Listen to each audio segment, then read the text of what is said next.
Pemirsa, menjelang puncak mudik Lebaran Idul Fitri tahun 2018, Satlantas Polres Bener Meriah bersama Dishub setempat memeriksa supir angkutan Lebaran di Kabupaten Bener Meriah seperti tes urin dan juga pengecekan kelayakan kendaraan yang dilakukan di loket-loket Pondok Baru, Bandar Bener Meriah.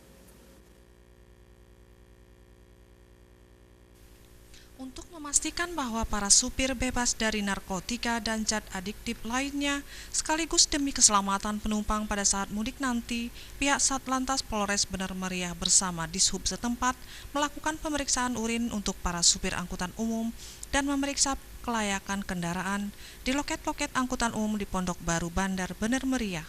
Tidak hanya memeriksa urin, para supir juga diperiksa tekanan darah juga keterangan penyakit yang dideritanya agar dapat diberikan obat. Selain itu, pihak Satlantas dan Perhubungan juga melakukan pemeriksaan kelengkapan surat-surat kendaraan dan kelayakan jalan angkutan Lebaran. Pada kesempatan itu, petugas dari Satlantas Polres Bener Meriah juga memperingatkan para supir untuk tidak ngebut-ngebut di jalan hanya karena mengejar setoran, dan agar selalu berhati-hati untuk menghindari terjadinya kecelakaan. Dari sejumlah supir yang dilakukan pemeriksaan urinnya, tidak ditemukan adanya pengemudi angkutan yang terindikasi menggunakan narkotika. Kasat Lantas Bener Meriah Siti Amelia mengimbau agar pemudik yang melintasi jalur Bener Meriah, Piren Takengon atau akses jalan alternatif KKA Bener Meriah untuk berhati-hati karena ada beberapa titik yang rawan longsor, dan apabila merasa kurang fit, para pemudik diminta untuk beristirahat di pos-pos mudik yang telah disediakan.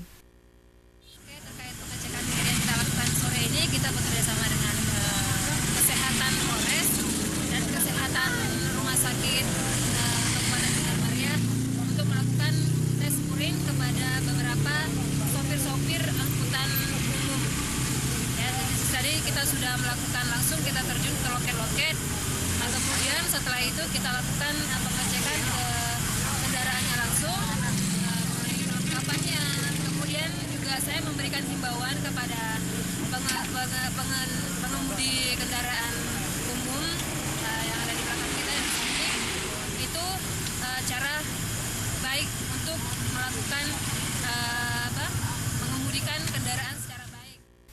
Untuk tahun 2018, para pemudik dari Bener Meriah diperkirakan meningkat dari tahun sebelumnya, dan puncak arus mudik berkisar H-2 dan H-1 Lebaran. Dari Bener Meriah, Tim Liputan Aceh TV.